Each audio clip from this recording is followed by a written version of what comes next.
In many cases, they are not even material objects. A real flying saucer looks like this, an Avro car manufactured in Canada, being test-flown in 1961. Or like this free-flying air-cushioned vehicle being flown by its inventor, Professor Paul Moeller, in 1965. But UFO sightings persist, and skeptics often become confirmed believers. I've slowly come to the conclusion that there are such things as interplanetary spaceships. I'll have to stick my neck out and say that because I believe it at long last. Psychiatrists often call these reported UFO sightings illusions, hallucinations, self-delusions. I'm not saying that there aren't things in the sky that we don't know about.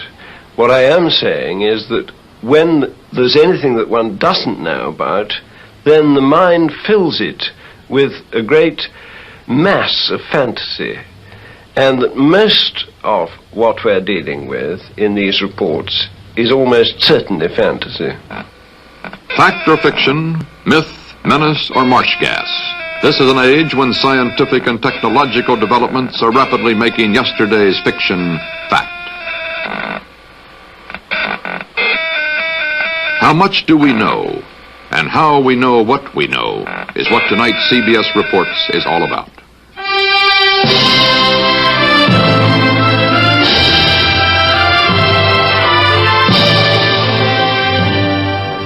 CBS Reports, UFO, Friend, Foe, or Fantasy. Reported by CBS News correspondent Walter Cronkite. Good evening. Reports of flying saucers are nothing new. From the beginning of recorded time, men have been seeing unexplainable things in the sky. And there's no reason to doubt they saw something. The question is, was what they saw really there? And what was it they really saw? The great flying saucer mystery of 1966 began here, near Dexter, Michigan, late in March. And before the month was out, flying saucers were being reported from New Jersey to California, from Colorado to Long Island, from Ohio to Georgia. Invariably, the first reports were brought in by quiet and sober citizens like Frank Manor, father of 10 children, a countryman, a hunting man, a man used to wooded swamplands by night. Well, first beginning, we were watching television, and we have 6 dogs here, and they started raising a fuss, in which they never do much, so I went outside and gave a yell at them, and as I turned around to come back on the porch, I looked to the north of me, and looked like a fallen star meteor. It was red and kind of coming down, and on about a 45, and so then I watched it, and I was going to see if it landed, and then maybe go down and see what it was. And when it got to the top of the trees, it stopped, and a blue and a white light come on it. And I looked at it, and I thought I was seeing things. Frank Manor's UFO remained over his swamp more than 4 hours. His children saw it, his in-laws saw it, residents of the area saw it, the police saw it. No one photographed it, but Sergeant Newell Schneider of the Sheriff's Office remembered it well enough to draw it. No, it moved very rapidly at any speed, or rather any direction it wanted to go. Why, it could change and go to the right or the left or go crossways without hesitating a bit. What do you think it was? Well, if they call it a flying saucer, that's what it is. 40 miles away, another swampland and another UFO sighting. This is Hillsdale, and the girls at Hillsdale College had a night to remember. Well, when I was looking out the window with the binoculars, I guess it was about 12, I saw it, and I saw 2 red lights, and I saw what looked to be shaped like a pie. I could just see the front of it, and I just saw the round front, and I could see the lights on either side. And then the red light was sort of casting a glow over the whole thing, so it looked like a round disc. At first, when I'd heard the other girls talk about it, I believed them, yet I couldn't really make myself comprehend it because I hadn't seen it with my own eyes. But then when I saw it, I just was fascinated. I wasn't afraid. I just wanted to stay there and keep my eyes glued to it. I couldn't leave. I know I saw it, but... And I know myself I saw it, but I believe I saw it, but I can't fathom it because it seems so unreal. William Van Horn, Hillsdale's undertaker and civil defense director, also spotted the UFO and was out with his Geiger counter next day, checking a mysterious perfect circle where the UFO had been seen. Van Horn did not find any radioactivity here, but this did not shake his certainty that he had seen a hovering vehicle with two lights. Many people ask him why he did not go right up to the UFO in the dark. I'd much rather be a live coward than a dead hero. And with the area of uncertainty that we have here, how do I know but what maybe there's a current, a little electrical charge which is being radiated by one of these vehicles which would electrocute you if you got within a certain area of it. There was no sound whatsoever. I could not hear a bit of sound. The Air Force sent its chief scientific consultant on UFOs, Professor J. Allen Hynek, to check the Michigan sightings. Dr. Hynek agreed that the good citizens of Michigan had seen something in the marshlands. He thought they had seen marsh gas. I've had many letters pointing out that they, as children on the farm, had many experiences with swamp lights, and that this was obviously the thing that it was, and they couldn't understand why the people in Michigan got so excited over swamp lights. And the illusion of motion frequently is given by the fact that a little bit of swamp light appears here, it goes out, another one appears over here, that goes out then, but the illusion as viewed from a distance is that the objects have moved back and forth. And sometimes this gas will gather into a ball and actually float away. In Washington, a private unofficial group known as NICAP, National Investigations Committee on Aerial Phenomena, called a news conference, dismissed the swamp gas theory, and reopened an old argument with the Air Force. NICAP's director, Major Donald E. Kehoe, a retired Marine Corps officer, insisted that the Air Force knew more than it was telling. We are being observed by some type of device which is ahead of us, far ahead of us, and is probably controlled by a highly advanced superior civilization. Now, this is a conclusion which I personally have stated and is shared by some members of our Board of Governors and advisors, not all of them. But it has reached to the point where many people in the Air Force have the same conclusion. In fact, the Air Force at one time had a top secret estimate that these things were interplanetary spaceships. So you will see that this, instead of being a subject for ridicule and a big joke, actually is a serious matter which could affect the lives of all of us. And for the umpteenth time in as many years, the Air Force, called before a congressional committee, said it was hiding nothing. Air Force Secretary Harold Brown. We have not been hiding anything. The investigations have been made public. The explanations of those where there is a clear explanation have been made public. The hearing this morning was public for just that reason. In those cases where, for lack of data or lack of a convincing hypothesis, the sighting has been kept in the unidentified category, we've been perfectly willing to say that too. But if the Air Force had nothing to hide, Frank Manor, the Michigan farmer who had brought in the first report, was caught in the middle. He was mad. Well, you can look at here. Look, beer bottles thrown. Look at my windshield. What would you think if somebody was throwing beer bottles at your house, standing out in the middle of the road screaming, you nut, you're fanatic, and all that? What would you think? Are you sorry now that you did tell people what you saw? Yes, I am. I'm sorry because not that it's not the truth, but it's just the idea, the reaction of the people. They think you're a nut. Tell you the truth, that's just what they figure you are, and I'm not going to take it no more. I don't want nobody down in here. I just leave me alone. And if the thing lands right there by that pump, I'd never say a word. And he got out and talked to me. I wouldn't tell nobody. That's just the way I feel. I'm bitter and disgusted in the whole matter. And if people's going to act like that, I hope one lands right in Ann Arbor, right in the middle of Detroit. If flying saucers had become a painfully closed subject to Frank Manor, they nevertheless remained an intriguing open subject to millions of his countrymen. UFOs had been popularized here and abroad for almost 20 years, ever since a pilot named Kenneth Arnold reported seeing some discs and said they looked to him the way saucers would if you skimmed them across water. As for the latest rash of UFO reports, a pioneer in rocketry and an early popularizer of interplanetary space travel, Dr. Willie Ley, thought he detected a reason. Well, it is very typical that it is a rash, because if you get one report, you get a clutch of other reports following it. It feeds on itself, and the main problem there is that the term flying saucer, or to go official about it, UFO, has produced a label. In the past, if somebody saw a streak of light in the sky, which he couldn't understand and which didn't interest him very much, well, he might have told his wife that he saw a streak of light. Most likely he didn't.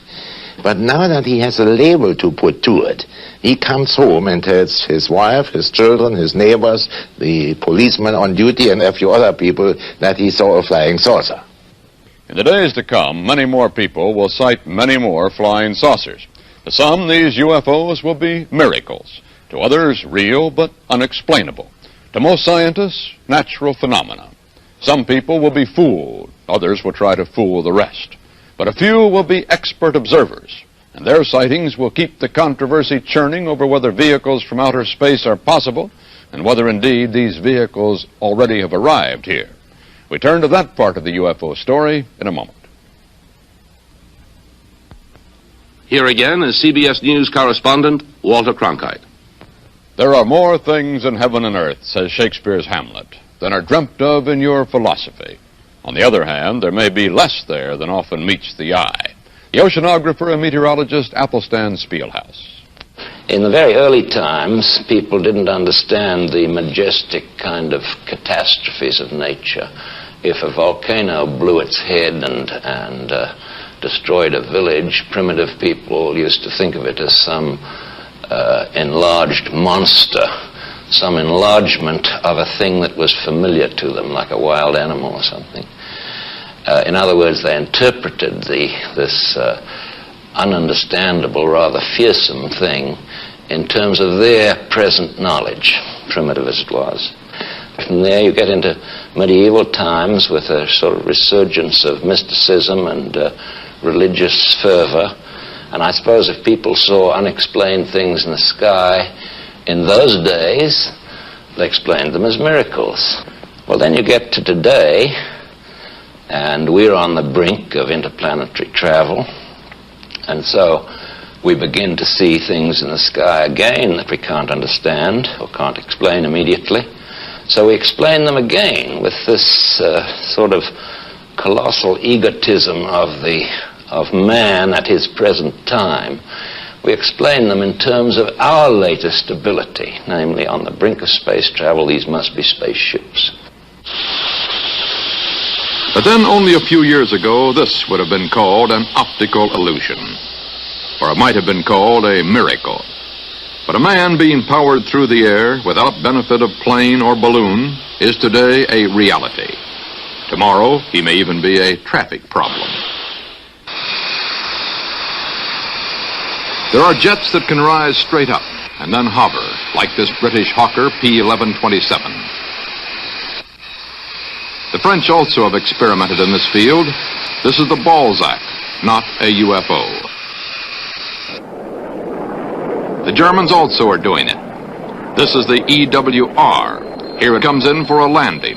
EWR, not UFO. The American XV-5A, built by Ryan, not only flies straight up and down, it also flies sideways and backwards.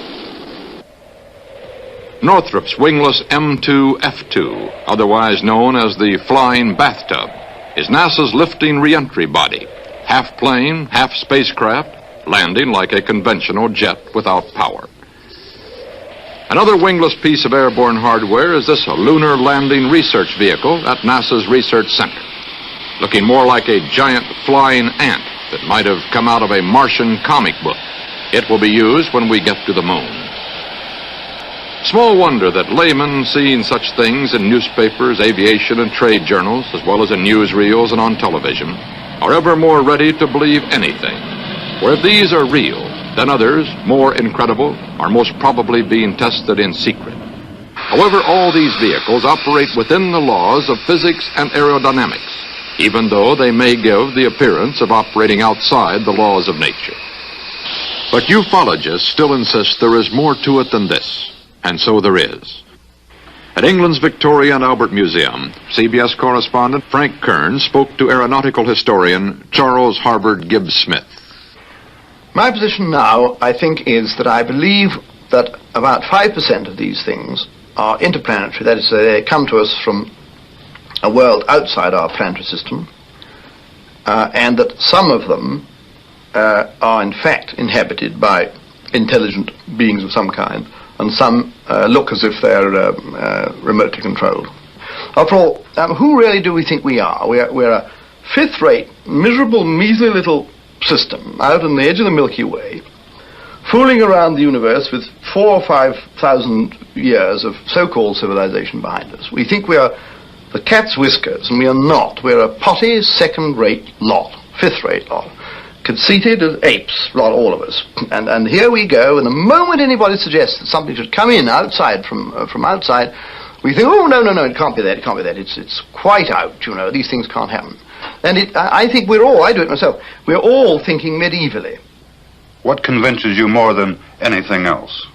The evidence of the men that have seen them, and primarily the behavior and descriptions of the objects themselves, which do not fit really any other explanation. And the Oldfield sighting, this thing which will become very famous, where a couple who live in a cottage outside Manchester took their first airline journey, and they had aboard a little film, a little cine camera, and they take pictures down of the fields as a couple would the first time they've ever been in an aeroplane, and she takes what she thinks is an aeroplane coming up from behind them, and then it goes out of vision in about 12 seconds or thereabouts, and she goes on taking a few more bits of the distant clouds and puts it back.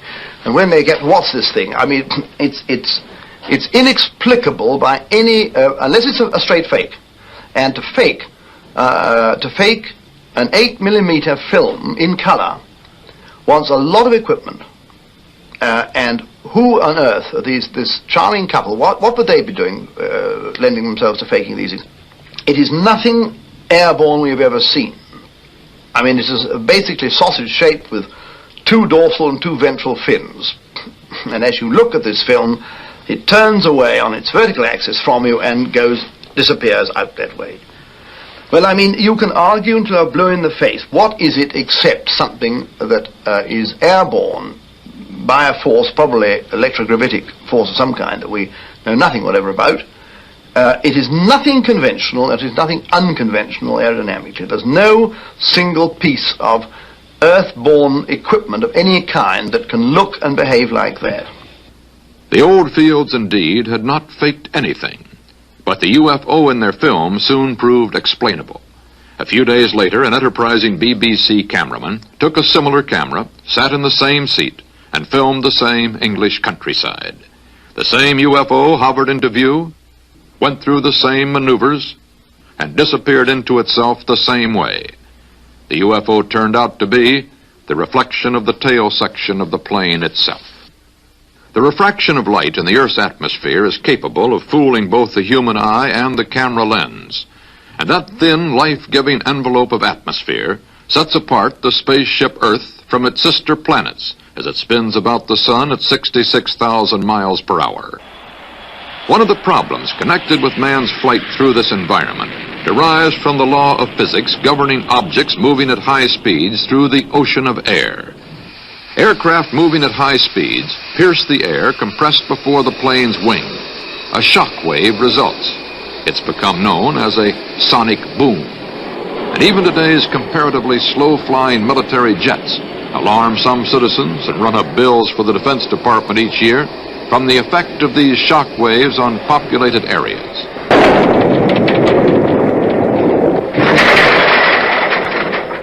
Question: why have no UFOs ever created an identical phenomenon when they're reported moving at speeds far in excess of jet planes, as this film made by Mrs. Madeline Rotifer in 1965 purports to show?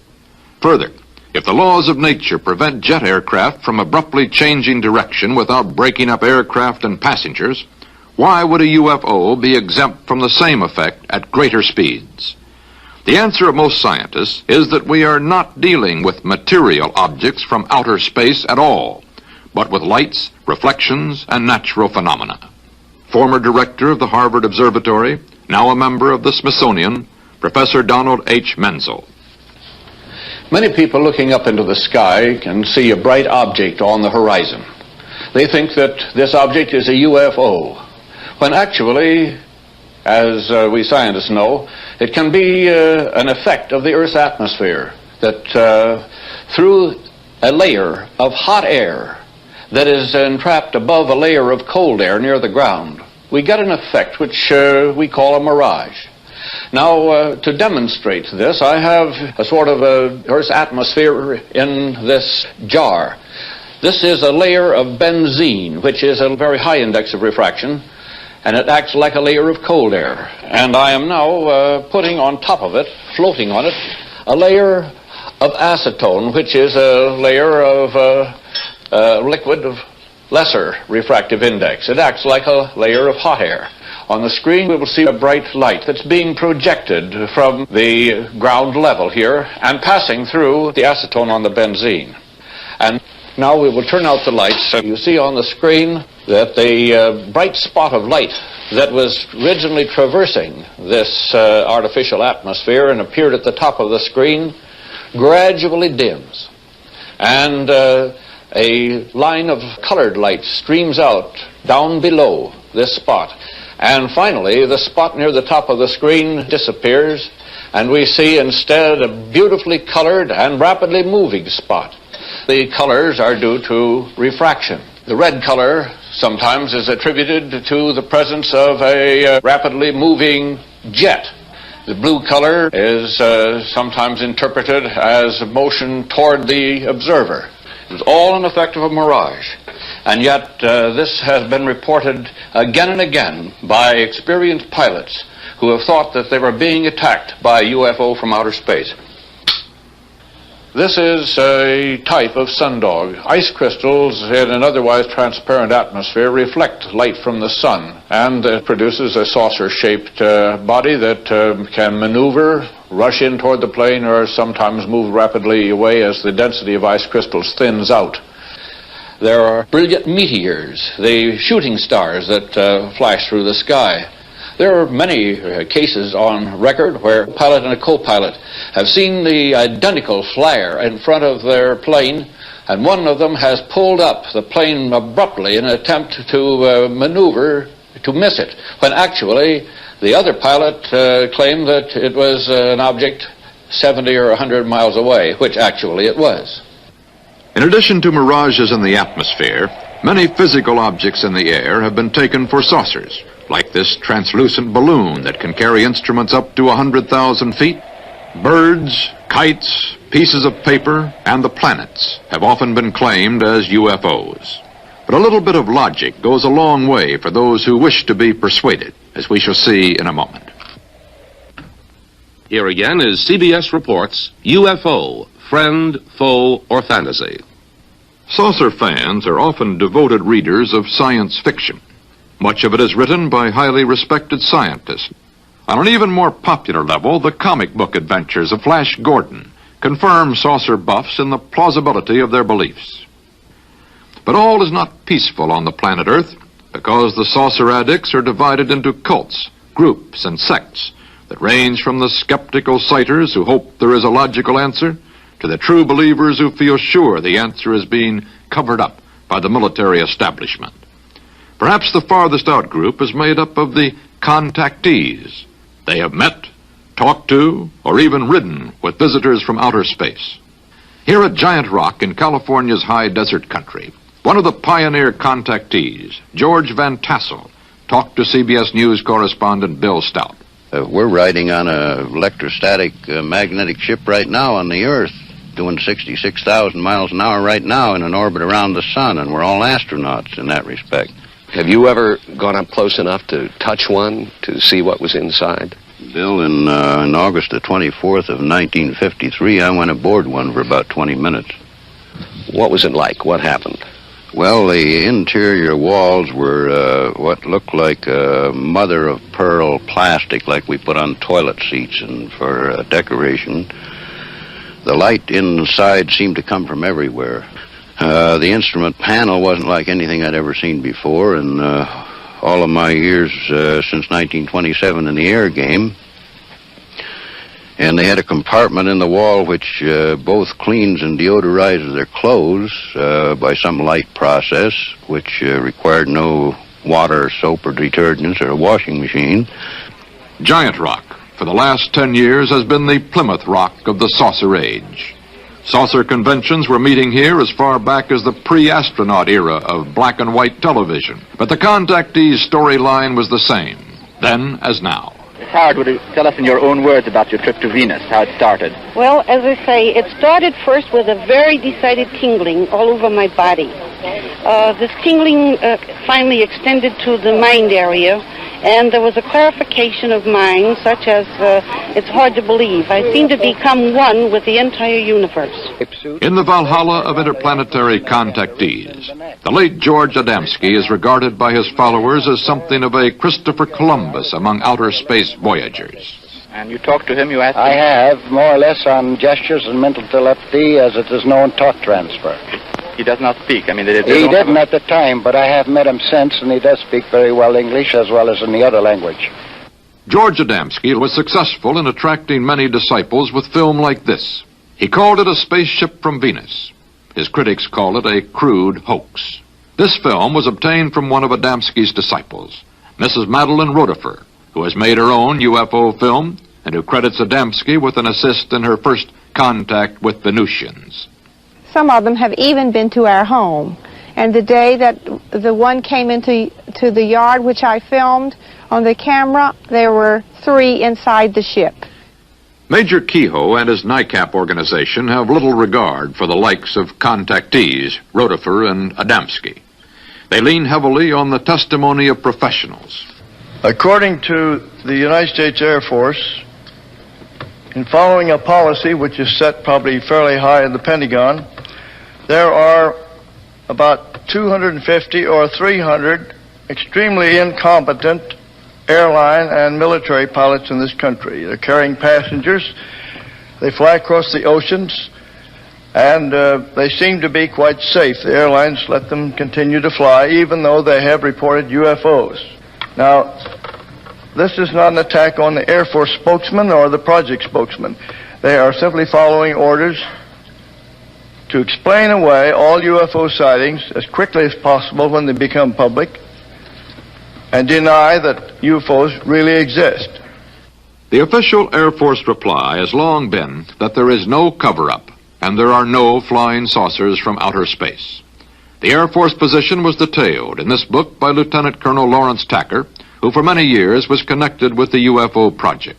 We're kind of in the position of the man who's asked, have you stopped beating your wife? This has been going on for 19 years. The charges are absolutely untrue. You could characterize them as being senseless and vicious. Our critics continually charge that the United States Air Force is withholding information from the general public on this subject. This is absolutely untrue. We are not hiding anything. We have nothing to hide.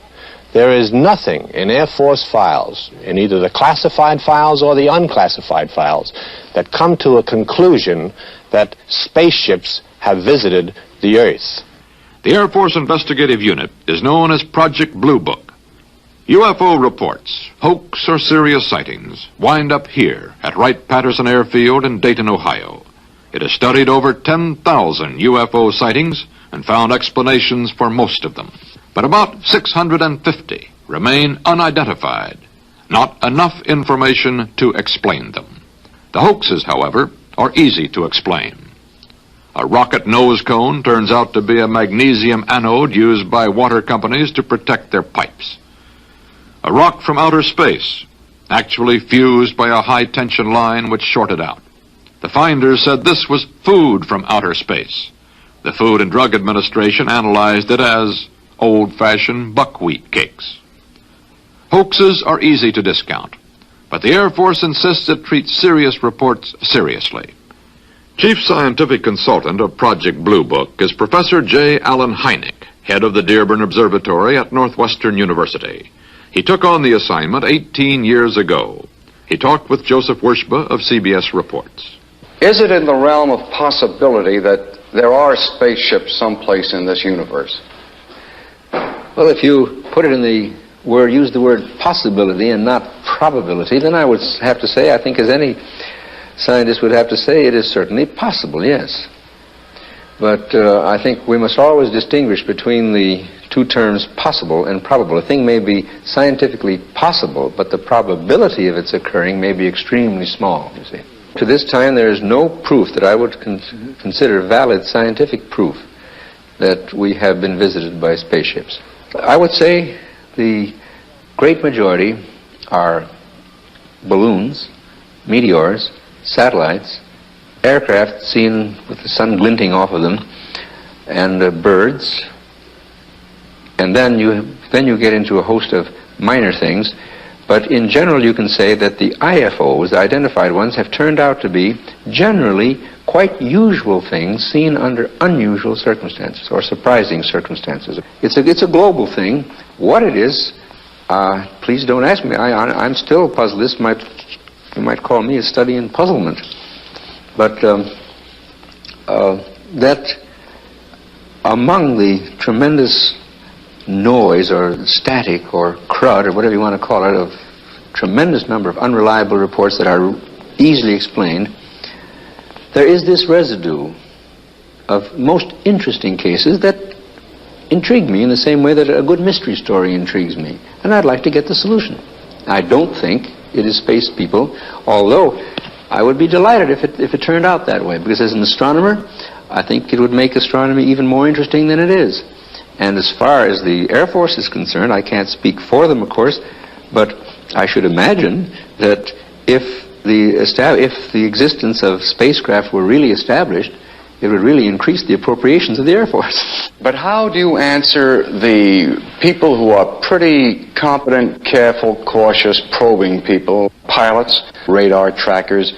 Those are particularly the people that I like to talk to, because they understand where angular rates are, they understand scientific terminology. I can ask them, what was the altitude and azimuth when you first saw it? What was its azimuth and altitude when it disappeared? What was its angular acceleration? They can give you an intelligent answer to a thing like that. What is your answer to the people who are sure there are spaceships and they say that you and the Air Force are in cahoots? Well, first of all, this business about being in cahoots is just simply a downright falsehood.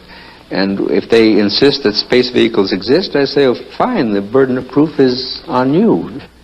How thin is the dividing line between science and science fiction? What do we know of outer space? Is there anyone out there? And are they headed our way? That part of the story in a moment. CBS reports UFO, Friend, Foe, or Fantasy continues with Walter Cronkite. Much of science, when we look at it close up, looks like fiction. Those who charge a conspiracy as being carried on by scientists and the military to cover up visitations from outer space use that charge to explain why no UFOs have been reported by our space defense system. Well, this is a dangerous game, like yelling fire in a crowded theater. For in this hydrogen bomb and missile age, the Air Force has the job of turning the unidentified into identified objects in a matter of moments. There's no time for theory and conjecture, because any unidentified object would sound warning klaxons around the world. Thousands of people would have to know about it instantly. It's literally true that what we don't know could kill us. CBS News correspondent Bill Stout reports from Colorado Springs. This is where they watch everything that flies over or close to North America.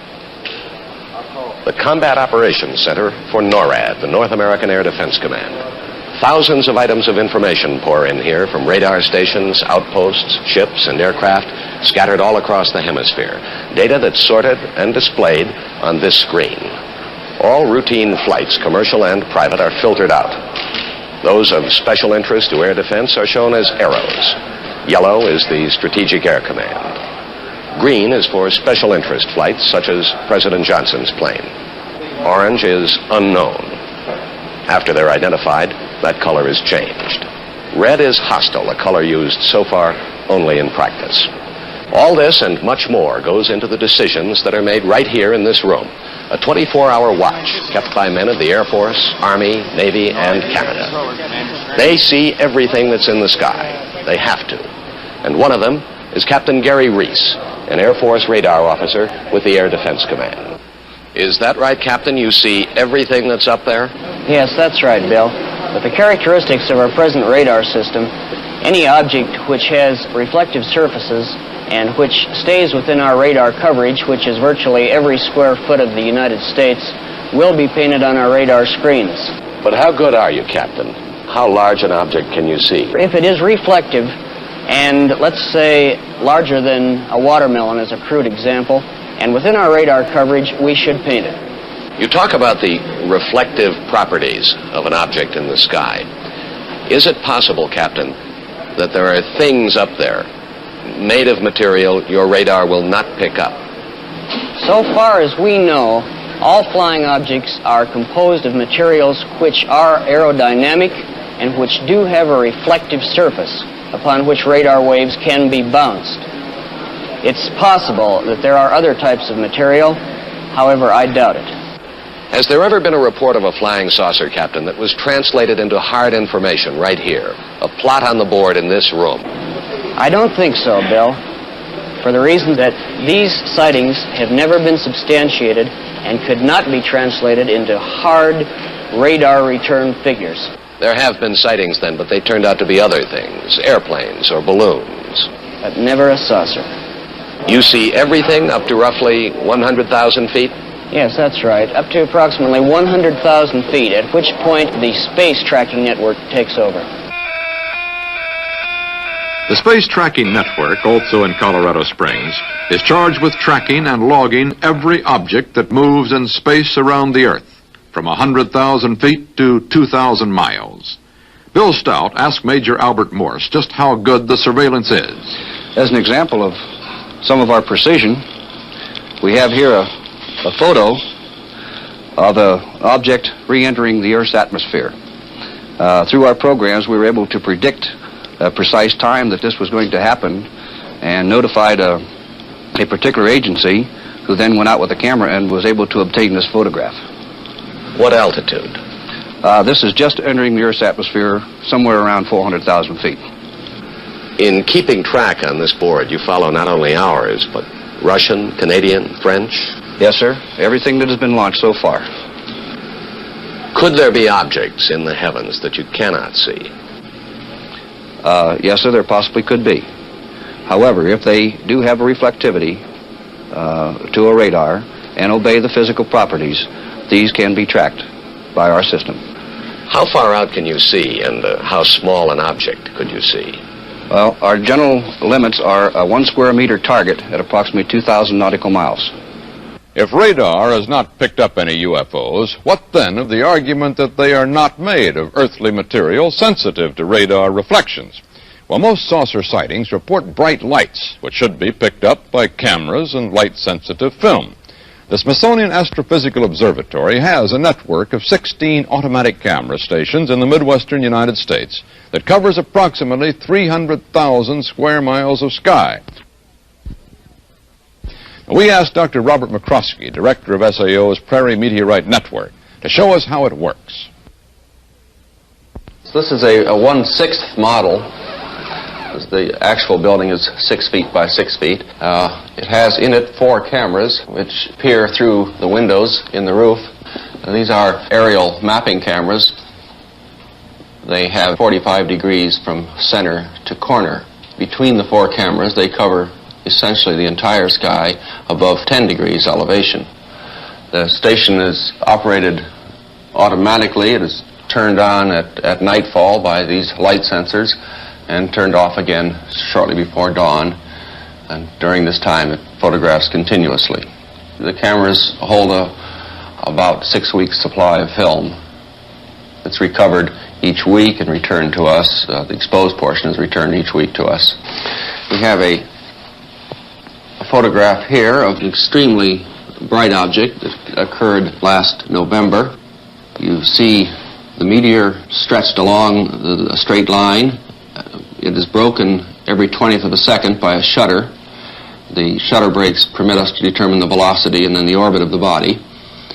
In the past 15 months, working during the nighttime, during clear nights, we have not photographed anything with cameras that cover essentially the entire sky that we did not understand. Dr. McCroskey, does the Smithsonian have other networks that feed information into the whole system? Yes, we have the satellite tracking network, which is 12 stations about the world. At each of these stations we have a large specialized camera for tracking satellites. This is a model of one of them here. In size, it's about 10 feet high. The aperture is 20 inches. It's f.8. This camera is built so that it is possible for it to track along the trajectory of a satellite and can, in fact, photograph a 6-inch shiny sphere at the distance of the moon. At the distance of the moon? Yes.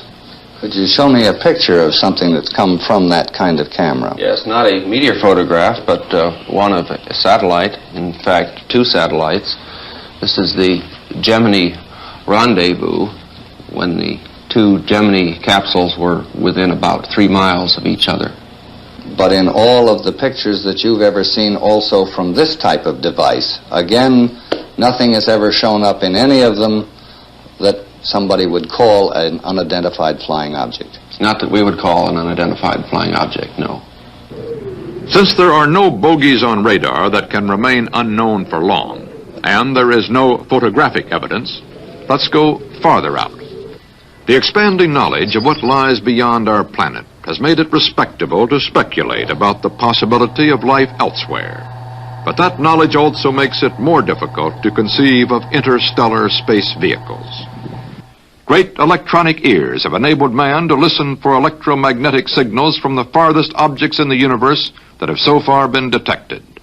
This one, 1,000 feet in diameter, in Arecibo in Puerto Rico, is operated by Cornell University for the Advanced Research Projects Agency and is engaged in a number of deep space and planetary projects.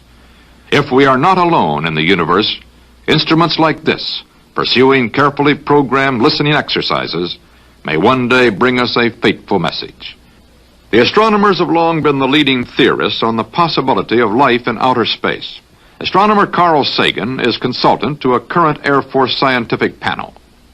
Astronomer Thornton Page was on a CIA committee that investigated UFO reports in 1952. Its conclusion? No evidence of UFOs. Our panel was expected to be, and I think was, objective in its approach and tried to evaluate all the reports without saying they're ridiculous in advance. That has been repeated quite recently, and that is a good reason for talking with Carl Sagan here, because he's in the same position that I was, being the only astronomer in a similar panel. There's not a single verified or checked out report which is at all connectable with the possibility of extraterrestrial life. It doesn't say that I think extraterrestrial life is impossible. Quite the contrary. I think that many of the stars in the sky have planetary systems. We know enough now about the origin of life to make it appear likely that life arises naturally on the vast bulk of these planets.